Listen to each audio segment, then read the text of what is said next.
कल देश की वित्त मंत्री निर्मला सीतारमण जी ने किसानों और मजदूरों के लिए पैकेज की घोषणा करी।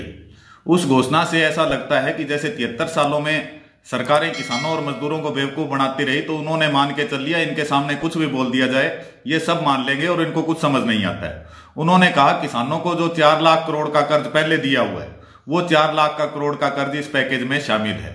तो निर्मला सीतारमण जी को मैं बताना चाहूंगा 4 लाख करोड़ का कर्ज कोई एहसान करके इन्होंने हमें नहीं दिया है। किसान जो 20 लाख की जमीन, किले की जमीन है, उसको बैंक में रखकर 1 लाख का लोन लेता है और बैंक भी किसान को लोन देकर खुश है, क्योंकि उसे पता है किसान ना तो इन भगोड़ों की तरह माल्या और दूसरे भगोड़ों की तरह देश छोड़कर भाग सकता है, उसके पास ना कोई पासपोर्ट है, और उसे 1 लाख का लोन देकर उसकी आप 20 लाख की जमीन रख रहे हो, तो ये किसानों के ऊपर कोई एहसान नहीं हुआ।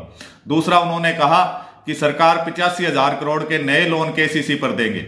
या तो निर्मला सीतारमण जी केसीसी का मतलब नहीं जानती, मतलब जानती है तो उन्हें पता होना चाहिए केसीसी बनवाने से पहले किसान को अपनी जमीन बैंक के नाम रहन रखनी पड़ती है और हम उस पैसे का ब्याज भी देते हैं। तो ये कैसा राहत पैकेज हुआ जहां परसों आपने एमएसएमई उद्योगपतियों के लिए 3 लाख करोड़ तक की बिना गारंटी के ब्याज के धन देने की, कर्ज देने की बात करी, तो किसानों को तो जो कर्ज दिया जाता है वो उनकी बहुमूल्य मातृभूमि जमीन को रहन रख कर दिया जाता है। तो इसमें सरकार के कोई राहत पैकेज जैसी बात नहीं है। दूसरा, आपने कहा कि मजदूरों के लिए 2000 मार्च 2021 तक राशन कार्ड, ये one nation one ration card आ जाएगा, यानी कि मार्च 2021 तक ये जो मजदूर है, जो खेतों से विस्थापित किसान है, ये यूं ही पैदल चलते रहे, यूं ही भूखे चलते रहे, तो इनके लिए भी कोई सुविधा नहीं दी है।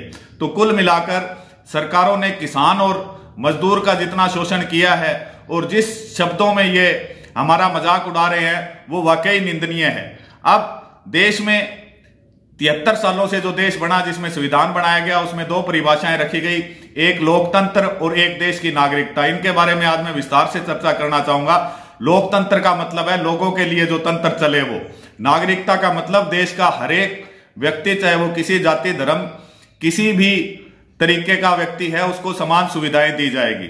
तो सबसे पहले तो आप पिछले 73 सालों में देखें तो लगभग जितनी भी देश की रकम हो, राशि हो, चाहे संसाधन हो, उनका इस्तेमाल सरकारों द्वारा सिर्फ 4 से 5 लाख लोग, पूरे देश की जनसंख्या 130 करोड़ है, उसमें से जितनी सुविधाएं, सारी सुविधाएं उन 5 लाख लोगों के लिए है जिनको उद्योगपति कहा जाता है। चाहे सरकार 73 साल में कांग्रेस की रही, बीजेपी की रही, सुविधाएं इन्हीं लोगों को मिलती रही।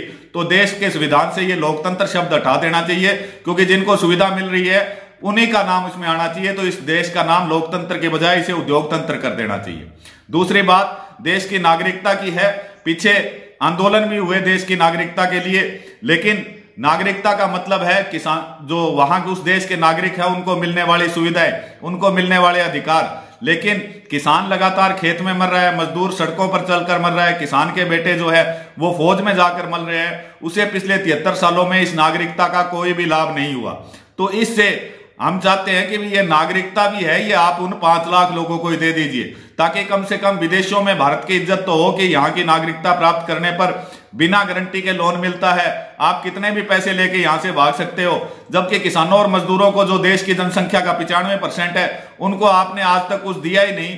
तो ऐसी नागरिकता का हमारे देश के आम आदमी को कोई फायदा नहीं हुआ।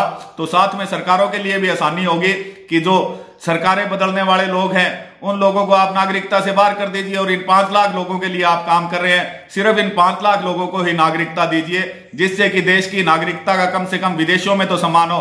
आज जो फोटोएं जा रही है कोरोना काल के दौरान, पूरे वर्ल्ड के दौरान, कि मजदूर महिला है वो सड़क के ऊपर बच्चा पैदा कर रही है और उसके बाद भी 1300 किलोमीटर पैदल चल रही है, छोटे छोटे बच्चे रोते कराते हुए सड़कों पर चल रहे हैं, पैरों पर उनके फाले लगे हुए हैं। किसान की सब्जियों का मंडी के अंदर अठन्नी के अंदर मजाक उड़ाया जा रहा है, 1 रुपए के अंदर वो बिक रही है।